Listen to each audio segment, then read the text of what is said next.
আসসালামু আলাইকুম। দাজ্জাল পৃথিবীর সবচেয়ে ভয়াবহ ফিতনা। রাসূলুল্লাহ সাল্লাল্লাহু আলাইহি ওয়াসাল্লাম বলেছেন, হযরত আদম আলাইহিস সালাম দুনিয়াতে আসার পর থেকে কিয়ামত পর্যন্ত দাজ্জালের মতো এত বড় ও ভয়াবহ ফিতনার সম্মুখীন মানবজাতি আর হবে না। তাই এই ভয়াবহ কালো অন্ধকারচ্ছন্ন ফিতনা সম্পর্কে প্রতিটি মুসলমানের পুঙ্খানুপুঙ্খানুরূপে জেনে রাখা আবশ্যক, যাতে আমরা দাজ্জালের ফিতনা থেকে নিজেদের ঈমান রক্ষা করতে পারি। আমাদের জানা আবশ্যক দাজ্জালের জন্ম হলো কিভাবে, তার পিতামাতার পরিচয় কি, কিভাবে আমরা দাজ্জালকে চিনব, তার আকৃতি প্রকৃতি ও বৈশিষ্ট্য কি, সে পৃথিবীতে কেয়ামতের আগে কি কি ফিতনা সৃষ্টি করবে, কিভাবে সে মানুষকে বিভ্রান্ত করবে এবং কিভাবে মুমিন ব্যক্তি দাজ্জালের ফিতনা থেকে নিজেকে রক্ষা করতে পারবে। এ সম্পর্কে রাসূলুল্লাহ সাল্লাল্লাহু আলাইহি ওয়াসাল্লাম আমাদের কি গুরুত্বপূর্ণ নির্দেশ দিয়েছেন। দর্শক, এসব কিছুই আজকের ভিডিওর মাধ্যমে আমরা আপনাদের জানিয়ে দিব।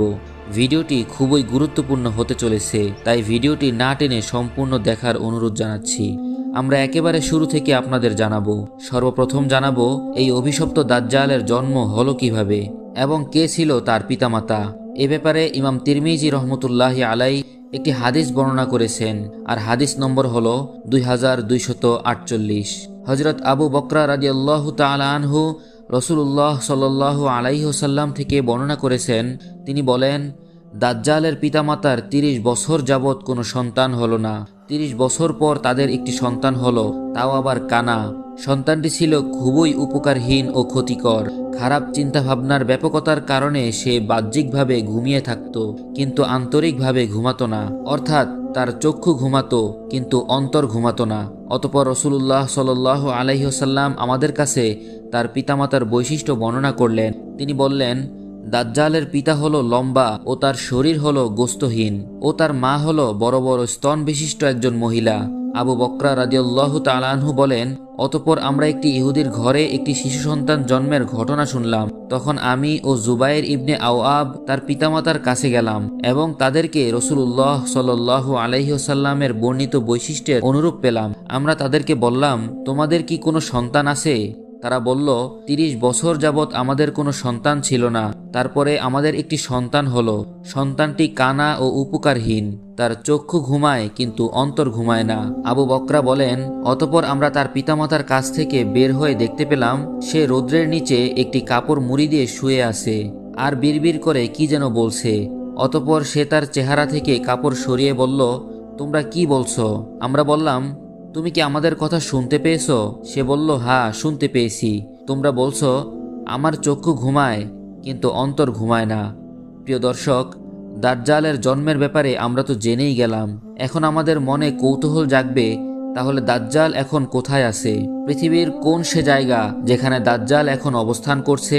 এই বিষয়টাও আমরা রাসূল সাল্লাল্লাহু আলাইহি ওয়াসাল্লামের হাদিস থেকে আপনাদের জানিয়ে দিব। হাদিসটি বর্ণিত আছে সহিহ মুসলিম শরীফে। হাদিস নম্বর হলো 2942। হযরত ফাতেমা বিনতে কায়েস রাদিয়াল্লাহু তাআলা আনহা বলেন, আমি রাসূল করিম সাল্লাল্লাহু আলাইহি ওয়াসাল্লামের ঘোষককে এই ঘোষণা দিতে শুনলাম, আস-সালাতু জামিয়া, অর্থাৎ নামাজের জন্য উপস্থিত হয়ে যাও। সুতরাং আমি মসজিদে চলে গেলাম এবং রাসূলুল্লাহ সাল্লাল্লাহু আলাইহি ওয়াসাল্লামের সঙ্গে নামাজ আদায় করলাম।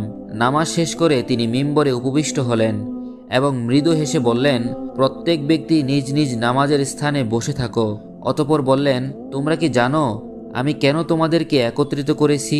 সাহাবীগণ বললেন, আল্লাহ ও তার রাসূলই অধিক জানেন। তিনি বললেন, আল্লাহর কসম, আমি তোমাদেরকে কিছু দেওয়ার জন্য বা কোনো ভয়ভীতি দেখানোর জন্য একত্রিত করিনি, বরং তামিমে দারির বর্ণিত একটি ঘটনা তোমাদের শোনানোর জন্য একত্রিত করেছি।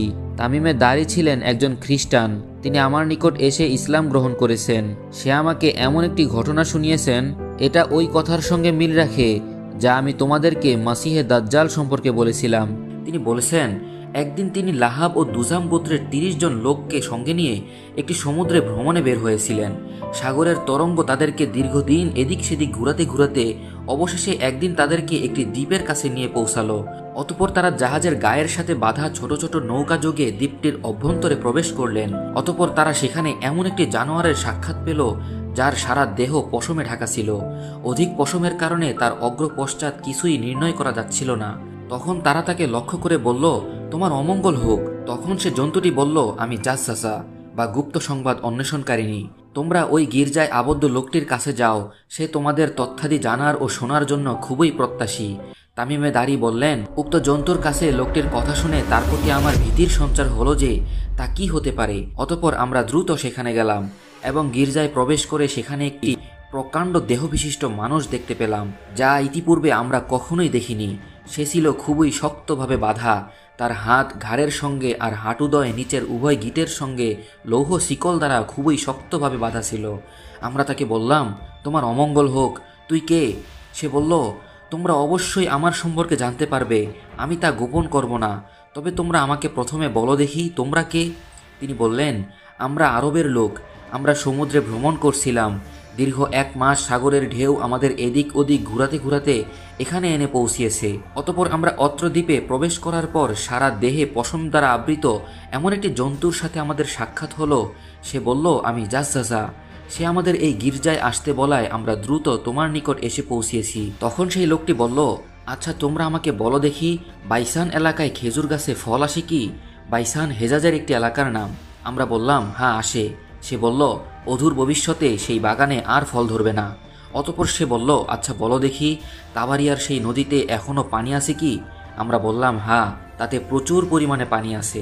সে বলল, অচিরেই সে পানি শুকিয়ে যাবে। এবার সে বলল, আচ্ছা বলো দেখি, জোগার ঝর্ণায় এখনও পানি আছে কি এবং সেখানকার অধিবাসীরা উক্ত পানি দ্বারা তাদের জমি জামায় ফসল ফলাদি উৎপন্ন করে? আমরা বললাম, হ্যাঁ, তাতে প্রচুর পরিমাণে পানি আছে এবং সেখানকার বাসিন্দাগণ তার পানি দ্বারা ক্ষেত খামারে চাষাবাদ করে। অতপর সে জিজ্ঞেস করল, আচ্ছা বলো দেখি, উম্মিদের নবীর সংবাদ কি? আমরা বললাম, তিনি মক্কা থেকে হিজরত করে মদিনায় অবস্থান করছেন। তারপর সে জিজ্ঞেস করল, বলো দেখি, আরবরা কি তার সাথে লড়াই করেছিল? আমরা বললাম, হ্যাঁ করেছে। সে জিজ্ঞেস করল, সেই নবী তাদের সাথে কি আচরণ করেছেন? উত্তরে আমরা বললাম যে তার আশেপাশের আরবদের উপর তিনি বিজয়ী হয়েছেন এবং তারা তার অনুগত্য স্বীকার করেছে। এত শ্রবণে সে বলল, তোমরা জেনে রাখো, তার অনুগত্য করাই তাদের জন্য মঙ্গল হয়েছে। আচ্ছা এবার আমি আমার অবস্থা সম্পর্কে বর্ণনা করছি। আমি মসিহে দাজ্জাল। অদূর ভবিষ্যতে আমাকে বের হওয়ার অনুমতি প্রদান করা হবে। আমি বের হয়ে জমিনে বিচরণ করব।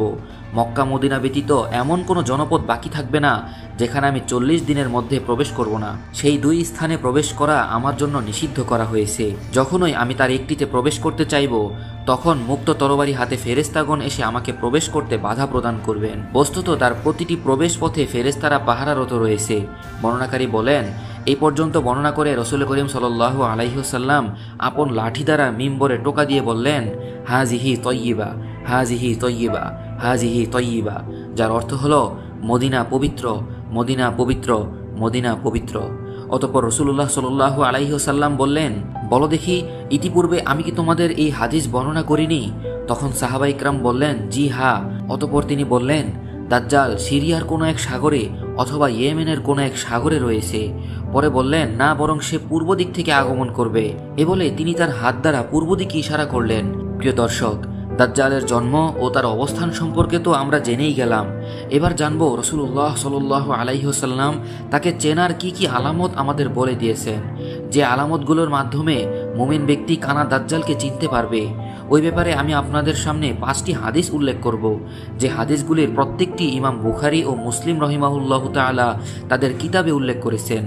হযরত ইমরান ইবনে হুসাইন রাদিয়াল্লাহু তাআলা আনহু বলেন, আমি রাসূলুল্লাহ সাল্লাল্লাহু আলাইহি ওয়াসাল্লামকে বলতে শুনেছি, হযরত আদম আলাইহিস সালামের সৃষ্টি হতে কিয়ামত কায়েম হওয়া পর্যন্ত দাজ্জালের ফিতনা অপেক্ষা কোনো বড় ফিতনা আর পৃথিবীতে নেই। হযরত আব্দুল্লাহ রাদিয়াল্লাহু তাআলা আনহু হতে বর্ণিত রাসূলুল্লাহ সাল্লাল্লাহু আলাইহি ওয়াসাল্লাম বলেছেন, নিশ্চয়ই আল্লাহ তাআলার পরিচিতি তোমাদের নিকট গোপন নয়। নিশ্চয়ই আল্লাহ তাআলা কানা নন, কিন্তু দাজ্জালের বাম চক্ষু কানা হবে, তার ওই চোখটি হবে আঙ্গুলের মতো ফোলা। হযরত আনাস রাদিয়াল্লাহু তাআলা আনহু হতে বর্ণিত, তিনি বলেন, রাসূলুল্লাহ সাল্লাল্লাহু আলাইহি ওয়াসাল্লাম বলেছেন, এমন কোন নবী অতীত হয়নি যিনি তার উম্মতকে কানা মিথ্যাবাদী দাজ্জাল সম্পর্কে সতর্কতা করেননি। তোমরা জেনে রাখো, দাজ্জাল নিশ্চয়ই কানা হবে, আর তোমরা নিশ্চিতভাবে এটা জেনে রাখো যে তোমাদের প্রতিপালক আল্লাহ তাআলা নিশ্চয়ই কানা নন। দাজ্জালের চক্ষুদ্বয়ের মাঝখানে লিখা থাকবে কাফার, অর্থাৎ কাফের। হযরত আবু হুরায়রা রাদিয়াল্লাহু তাআলা আনহু হতে বর্ণিত, তিনি বলেন, রাসূলুল্লাহ সাল্লাল্লাহু আলাইহি ওয়াসাল্লাম বলেছেন, আমি কি তোমাদেরকে দাজ্জাল সম্পর্কে একটি কথা বলে দেব না, যে কথাটি অতীতে কোনো নবী তার জাতিকে বলেননি? আর তা হলো নিশ্চয়ই দাজ্জাল কানা হবে, সে বেহেশত ও দোজকের সাদৃশ্য নিয়ে আসবে। তখন সে যাকে বেহেশত বলবে প্রকৃতপক্ষে তা দোজক। আমি তোমাদেরকে তার সম্পর্কে সাবধান করছি, যেমন নূহ আলাইহিস সালাম তার কওমকে তার সম্পর্কে সাবধান করেছিল। হযরত হুযাইফা রাদিয়াল্লাহু তাআলা আনহু হতে বর্ণিত, নবী করিম সাল্লাল্লাহু আলাইহি ওয়াসাল্লাম বলেছেন, দাজ্জাল নিজের সঙ্গে পানি ও আগুন নিয়ে বের হবে। মানুষ বাহ্যত যা পানি বলে ধারণা করবে, বস্তুত তা জ্বলন্ত আগুন, আর মানুষ যা আগুন বলে ধারণা করবে, প্রকৃতপক্ষে তা ঠান্ডা মিষ্ট পানি। সুতরাং তোমাদের মধ্যে যে কেউ দাজ্জালের যুগ পাবে, সে যা আগুন হিসাবে দেখতে পায় তাতেই যেন প্রবেশ করে, কেননা তা হবে সুমিষ্ট পানি। হযরত হুযাইফা রাদিয়াল্লাহু তাআলা আনহু হতে বর্ণিত, তিনি বলেন, রাসূলুল্লাহ সাল্লাল্লাহু আলাইহি ওয়াসাল্লাম বলেছেন, দাজ্জালের বাম চক্ষু কানা হবে, তার মাথার কেশ অত্যাধিক, তার সঙ্গে থাকবে জান্নাত ও জাহান্নাম। প্রকৃতপক্ষে তার জান্নাত হবে জাহান্নাম, আর জাহান্নাম হবে জান্নাত। প্রিয় দর্শক, এই হলো রাসূল করিম সাল্লাল্লাহু আলাইহি ওয়াসাল্লাম থেকে বর্ণিত দাজ্জালের আলামত সম্পর্কিত হাদিসগুলি। দাজ্জালের আলামত সম্পর্কে জানার পরে এবার আমরা জানব কিয়ামতের আগে যে বছরে দাজ্জাল আবির্ভাব হবে সেই বছরটির অবস্থা কেমন হবে। এ ব্যাপারে মিশকাত শরীফে একটি হাদিস বর্ণিত আছে, আর হাদিস নম্বর হলো 5257। হযরত আসমা বিনতে ইয়াজিদ রাদিয়াল্লাহু তাআলা আনহা বলেন, নবী করিম সাল্লাল্লাহু আলাইহি ওয়াসাল্লাম ঘরে ছিলেন এবং দাজ্জাল সম্পর্কে আলোচনা প্রসঙ্গে বললেন, দাজ্জালের আবির্ভাবের পূর্বের 3 বছর এরূপ হবে যে, এটার প্রথম বছর আসমান তার 1/3 বর্ষণ এবং জমিন তার 1/3 উৎপাদন বন্ধ রাখবে। দ্বিতীয় বছর আসমান তার 1/2 বর্ষণ এবং জমিন তার 1/2 উৎপাদন বন্ধ রাখবে। আর শেষ বছর আসমান তার সমস্ত বর্ষণ এবং জমিন তার সমস্ত উৎপাদন বন্ধ রাখবে। খুর বিশিষ্ট সকল প্রাণী যেমন গরু, ছাগল ইত্যাদি এবং শিকারী দাঁত বিশিষ্ট সকল প্রাণী যেমন সিংহ, বাঘ ইত্যাদি ধ্বংস হয়ে যাবে। দাজ্জালের সবচেয়ে মারাত্মক ফিতনা এটা হবে যে, সে এক বেদুইনের কাছে এসে বলবে, বলতো, যদি আমি তোমার মৃত উটগুলিকে জীবিত করে দেই তাহলে কি তুমি বিশ্বাস করবে যে আমি তোমার রব? সে বলবে হ্যাঁ। তখন শয়তান তার উটের আকৃতিতে উত্তম স্তন ও মোটা তাজা কোট বিশিষ্ট অবস্থায় সম্মুখে উপস্থিত হবে। রাসূলুল্লাহ সাল্লাল্লাহু আলাইহি ওয়াসাল্লাম বললেন, অতঃপর দাজ্জাল এমন এক ব্যক্তির নিকট আসবে যার ভ্রাতা ও পিতা মারা গেছে। তাকে বলবে, তুমি বলো তো, যদি আমি তোমার পিতা ও ভ্রাতাকে জীবিত করে দেই তবে কি তুমি আমাকে তোমার রব বলে স্বীকার করবে? সে বলবে, হ্যাঁ অবশ্যই আমি স্বীকার করব। তখন শয়তান তার পিতা ও ভ্রাতার অবিকল আকৃতি ধারণ করে আসবে। হযরত আসমা রাদিয়াল্লাহু তাআলা আনহু বলেন, এ পর্যন্ত আলোচনা করে রাসূলুল্লাহ সাল্লাল্লাহু আলাইহি ওয়াসাল্লাম নিজের কোনো এক প্রয়োজনে বাইরে গেলেন এবং পরে ফিরে আসলেন। এদিকে দাজ্জালের এরূপ তাণ্ডবের কথা শুনে উপস্থিত লোকেরা ভীষণ দুশ্চিন্তায় পতিত হলো। হযরত আসমা রাদিয়াল্লাহু তাআলা আনহা বললেন, তখন রাসূলুল্লাহ সাল্লাল্লাহু আলাইহি ওয়াসাল্লাম দরজার উভয় বাজুদয়ে হাত রেখে বললেন, হে আসমা, কি হয়েছে? আমি বললাম, ইয়া রাসূলুল্লাহ, দাজ্জাল সম্পর্কিত আলোচনায় আপনি তো আমাদের কলিজা বের করে ফেলেছেন। তখন তিনি বললেন, এটাতে দুশ্চিন্তার কোনো কারণ নেই, কেননা সে যদি বের হয় আর আমি যদি জমিনে থাকি তখন আমি দলিল প্রমাণ দ্বারা তাকে প্রতিহত করব, আর আমি যদি জীবিত না থাকি তাহলে প্রত্যেক মুমিনের সাহায্যকারী হিসেবে আল্লাহই হবে আমার স্থলাভিষিক্ত। হযরত আসমা রাদিয়াল্লাহু তাআলা আনহা বলেন, ইয়া রাসূলুল্লাহ, আল্লাহর কসম, আমাদের অবস্থা হলো এই যে আমরা আটার খামির তৈরি করি এবং রুটি প্রস্তুত না হতেই আমরা ক্ষুধায় অস্থির হয়ে পড়ি। সুতরাং সেই দুর্ভিক্ষের সময় মুমিনের অবস্থা কীরকম হবে? জবাবে তিনি বললেন, তাদের ক্ষুধা নিবারণের জন্য সেই বস্তুই যথেষ্ট হবে যা আসমানবাসীর জন্য যথেষ্ট হয়ে থাকে, আর তা হলো আল্লাহর তাসবিহ ও তাকদিস। দর্শক, দাজ্জালের আবির্ভাবের পূর্বে এটাই হবে দুনিয়ার অবস্থা। দাজ্জালের জন্ম ও তার অবস্থান এবং তার আবির্ভাবের পূর্বে পৃথিবীর অবস্থা সম্পর্কে জানার পরে এবার আমরা জানব কিয়ামতের আগ মুহূর্তে দাজ্জালের আবির্ভাবের পর কি কি মহা ফিতনা সৃষ্টি হবে। সেই ফিতনাগুলোর অবস্থা শুনলে সকল মুমিনের অন্তর কেঁপে ওঠে। এ ব্যাপারে সহিহ মুসলিম শরীফে একটি সুবিশাল হাদিস বর্ণিত রয়েছে, আর হাদিস নম্বর হলো 2937। হযরত নওয়াজ ইবনে সামান রাদিয়াল্লাহু তাআলা আনহু বলেন, একদা রাসূলুল্লাহ সাল্লাল্লাহু আলাইহি ওয়াসাল্লাম দাজ্জালের আলোচনা করে বললেন, যদি তার আবির্ভাব হয় আর আমি যদি তোমাদের মাঝে বিদ্যমান থাকি তখন তোমাদের মধ্যে আমি তার সাথে দলিল প্রমাণে বিজয়ী হব, আর যদি তার আবির্ভাব ঘটে আর আমি জমিনে বিদ্যমান না থাকি তখন তোমাদের প্রত্যেক ব্যক্তি সরাসরি দলিল প্রমাণের মাধ্যমে তার মোকাবিলা করবে। তখন প্রত্যেক মুসলমানের জন্য আমার পরিবর্তে আল্লাহ তাআলাই হবে সহায়ক। হবে একজন যুবক, তার মাথার চুলগুলো হবে কোকড়ানো এবং সে হবে ফোলা চক্ষু বিশিষ্ট। আমি তাকে ইহুদি আব্দুল উজ্জা ইবনে কাতানের সাথে তুলনা করতে পারি। সুতরাং যে কেউ তাকে পাবে সে যেন সূরা কাহাফের শুরুর আয়াতগুলো পাঠ করে। অপর এক হাদিসে বর্ণনা আছে সে যেন তার সম্মুখে সূরা কাহাফের প্রথম অংশ থেকে পাঠ করে, কেননা এই আয়াতগুলো তোমাদের দাজ্জালের ফিতনা হতে নিরাপদ রাখবে। সে সিরিয়া ও ইরাকের মধ্যবর্তী রাস্তা দিয়ে বের হবে এবং তার চলার পথে ডানের ও বামের অঞ্চলগুলোতে ধ্বংসাত্মক ফিতনা ফাসাদ সৃষ্টি করবে। হে আল্লাহর বান্দা সকল, তোমরা ঈমান ও আকীদায় দ্বীনের উপর অটল থাকবে। আমি জিজ্ঞাসা করলাম, ইয়া রাসূলুল্লাহ, সে কতদিন জমিনে অবস্থান করবে? তিনি বললেন, 40 দিন। তবে তখনকার প্রথম দিনটি হবে 1 বছরের সমান এবং দ্বিতীয় দিনটি হবে 1 মাসের সমান, তৃতীয় দিনটি হবে 1 সপ্তাহের সমান এবং অন্যান্য দিনগুলি হবে তোমাদের স্বাভাবিক দিনগুলোর ন্যায়। আমরা জিজ্ঞেস করলাম, ইয়া রাসূলুল্লাহ, আচ্ছা বলুন তো, সেই একদিন যা 1 বছরের সমান হবে সেদিন কি আমাদের একদিনের নামাজই যথেষ্ট হবে? তিনি বললেন, না, বরং সেই দিবসে একদিন হিসাব করে নামাজ আদায় করতে হবে। আমরা জিজ্ঞাসা করলাম, ইয়া রাসূলুল্লাহ, জমিনে তার চলার গতি কি পরিমাণ দ্রুত হবে? তিনি বললেন, সেই মেঘের ন্যায় যাকে প্রবল বায়ু ধাওয়া করে নিয়ে যাচ্ছে। অতঃপর সে কোনো এক সম্প্রদায়ের নিকট আসবে এবং তার অনুসরণের জন্য আহ্বান করবে। অতএব লোকেরা তার প্রতি ঈমান আনবে। সে আকাশকে নির্দেশ করবে আর আকাশ বৃষ্টি বর্ষণ করবে। জমিনকে নির্দেশ করার ফলে জমিন ফসল উৎপন্ন করবে।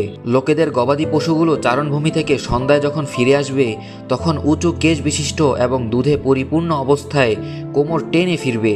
অতঃপর দাজ্জাল আরেক কওমের নিকট এসে নিজের ক্ষুধাহের দিকে আহ্বান করবে, কিন্তু তারা তার দাবি প্রত্যাখ্যান করবে। তখন সে তাদের নিকট হতে প্রত্যাবর্তন করবে।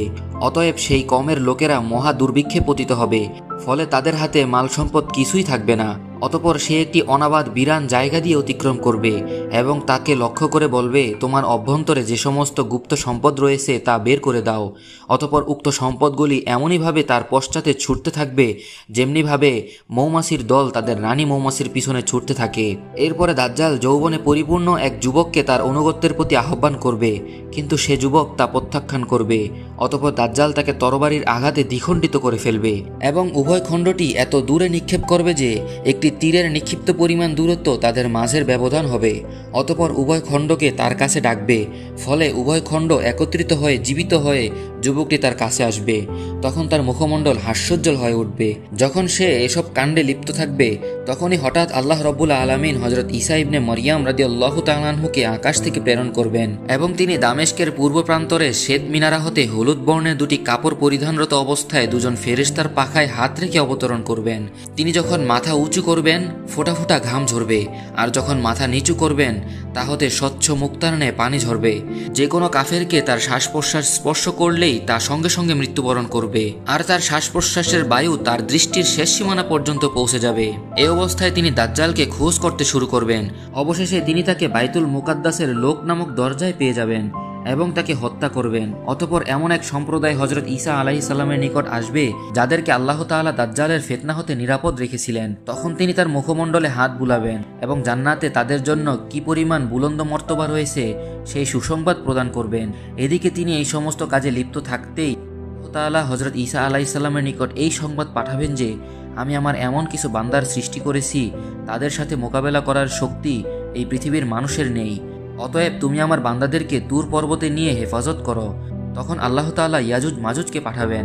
প্রিয় দর্শক, এরপরও ইয়াজুজ মাজুজের ঘটনাগুলি আমরা নতুন আরেকটি ভিডিওতে বর্ণনা করব। সেই ভিডিওতে আমরা জানিয়ে দিব ইয়াজুজ মাজুজ এই পৃথিবীতে কি কি ফিতনা সৃষ্টি করবেন এবং তাদের অবস্থা কি হবে। এই পর্যায়ে মুসলিম শরীফে আরও একটি হাদিস বর্ণনা করে দিচ্ছি।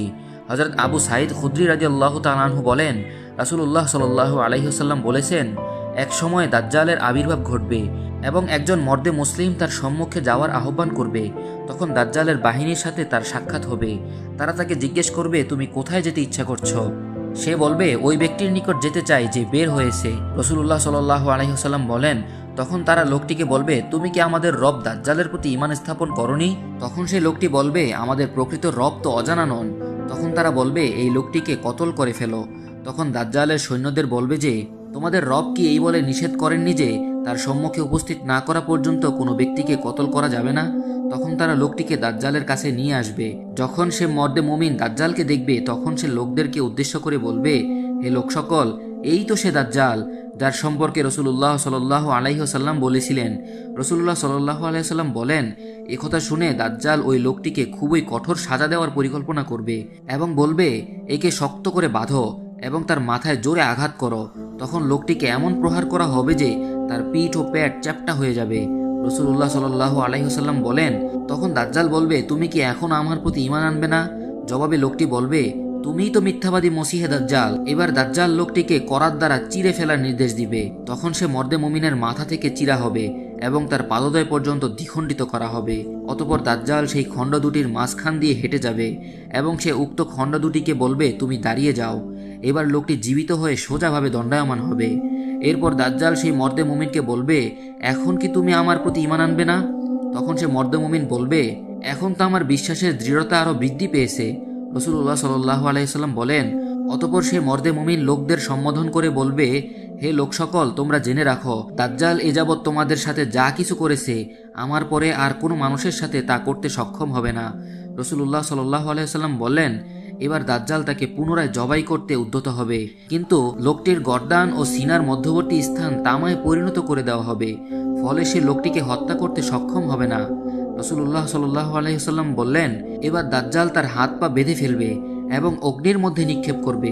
উপস্থিত লোকেরা ধারণা করবে যে দাজ্জাল তাকে আগুনের মধ্যেই নিক্ষেপ করেছে, অথচ প্রকৃতপক্ষে তাকে জান্নাতের মধ্যে নিক্ষেপ করা হয়েছে। অতঃপর রসুল্লাহ সাল্লাল্লাহু আলাইহি ওয়াসাল্লাম বলেন, এই মর্দে মুমিন হবে আল্লাহ রাব্বুল আলামিনের কাছে সর্বাপেক্ষা শহীদ ব্যক্তি। প্রিয় দর্শক, এই ছিল মাসিহে দাজ্জাল সম্পর্কে রসুল্লাহ সাল্লাল্লাহু আলাইহি ওয়াসাল্লাম থেকে বর্ণিত হাদিস। আমরা সব হাদিসগুলি আপনাদের সম্মুখে উপস্থিত করেছি। আল্লাহ রাব্বুল আলামিন আমাদের এই সকল হাদিস থেকে শিক্ষা গ্রহণ করে দাজ্জালের ফিতনা থেকে হেফাজত করুন। আমিন।